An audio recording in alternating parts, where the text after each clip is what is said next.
Bonjour, je suis Frédéric Iselin, je suis professeur à HEC depuis une dizaine d'années et directeur du Centre d'entrepreneuriat et d'innovation, dont le métier est de faire de la recherche, de l'accompagnement et de la formation de créateurs d'entreprises.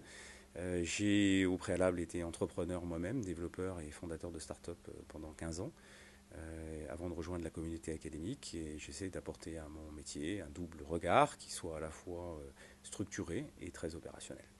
Alors c'est un sujet très compliqué. D'abord, il faut savoir que le prix est le parent pauvre du management en général et du marketing en particulier. Parmi les 4 variables de ce qu'on appelle le marketing mix, le prix est vraiment le parent pauvre. Il y a à la fois peu de publications et de la part de la communauté académique et peu de concepts de la part des praticiens. Ça s'explique parce que le prix est un domaine extraordinairement compliqué dans lequel on rentre des savoir-faire en stratégie, en marketing, en gestion opérationnelle, en promotion. Bref, c'est un sujet très compliqué. Pour simplifier, il y a aujourd'hui 3 façons de positionner un prix pour une entreprise. La première, c'est de faire comme les concurrents. Alors c'est ce qu'on appelle la sagesse collective du marché. C'est pas complètement idiot parce que, après tout, si les concurrents arrivent à vendre à un certain prix, ça veut dire qu'il y a des clients pour acheter. Le problème de cette simple approche, c'est qu'on n'est pas certain qu'à chaque fois qu'on vend quelque chose, on gagne de l'argent, puisqu'on n'a pas pris les coûts, les prix de revient, on n'a pas intégré les prix de revient. Et la deuxième chose, c'est qu'on ne vend peut-être pas assez cher, puisque si on vend comme les concurrents, mais qu'on apporte plus de valeur que le concurrent, le client est très content parce qu'on lui vend au même prix quelque chose qui a plus de valeur, mais pour l'entreprise qui a créé le produit ou le service, ça peut être embêtant. La deuxième méthode, c'est celle qui est sur les coûts, c'est-à-dire qu'on prend les prix de revient, on ajoute une marge.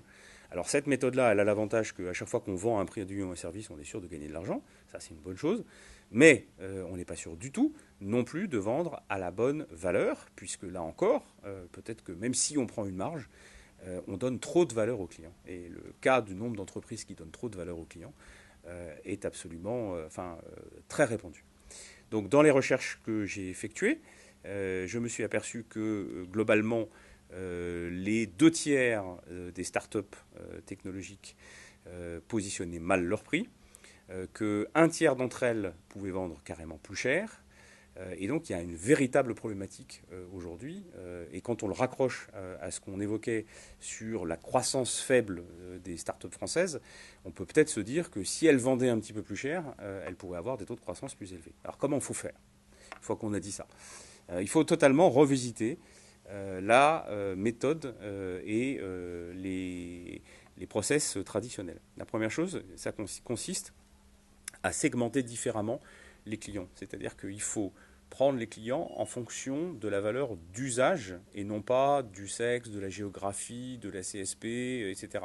Donc il faut considérer que des clients qui ont un besoin de même nature, de même intensité, composent un segment. Une fois qu'on a utilisé cette nouvelle façon de segmenter, qu'on trouve d'ailleurs dans des logiques comme celle, des approches comme celle de Blue Ocean Strategy, ce sont des choses qui sont maintenant de plus en plus répandues. On considère qu'une fois que ce segment a été identifié, il faut qu'on comprenne quels sont les concurrents de ce segment. Alors les concurrents de ce segment, c'est soit des concurrents directs, soit des concurrents indirects, soit les clients qui font eux-mêmes plutôt qu'ils achètent un produit ou un service. Et plus on va être dans l'innovation, et je vous rappelle qu'au CEI d'HEC, on est dans le cadre de l'innovation, plus le concurrent va être indirect. Donc, une fois qu'on a identifié le concurrent, on essaie de comprendre pourquoi les clients achètent chez ce concurrent. Et une fois qu'on a compris pourquoi les clients achètent sur ce concurrent, on a une idée de la valeur du produit ou du service du concurrent. Ensuite, il faut différencier le nouveau produit ou le nouveau service qu'on veut mettre sur le marché et mesurer la valeur du produit ou du service qu'on veut commercialiser.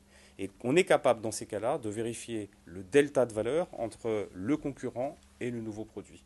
Et une fois qu'on a le delta de valeur entre le concurrent et le nouveau produit, on peut en déduire le delta de prix. Autrement dit, si j'ai un produit ou un service dont je peux mesurer le fait qu'il apporte 50% de plus de valeur que le produit concurrent, je sais que je peux vendre, théoriquement, mon produit jusqu'à plus 49% par rapport au prix du concurrent. Donc c'est la troisième approche, qui n'est pas celle de la concurrence, qui n'est pas celle de l'écout, mais qui est celle sur la valeur client, qui est une approche qui est pratiquée par très peu d'entreprises. D'après mes recherches, 12% seulement des entreprises utilisent cette approche, mais qui, de mon point de vue, est bien entendu la plus efficace pour être certain de donner et de la valeur au client et de la valeur à l'entreprise, sachant bien entendu que cette valeur ne doit pas être exclusive, car elle doit intégrer aussi les prix de revient, car il faut s'assurer que même si on vend au prix le plus proche de la valeur client, on vend quand même en faisant des profits.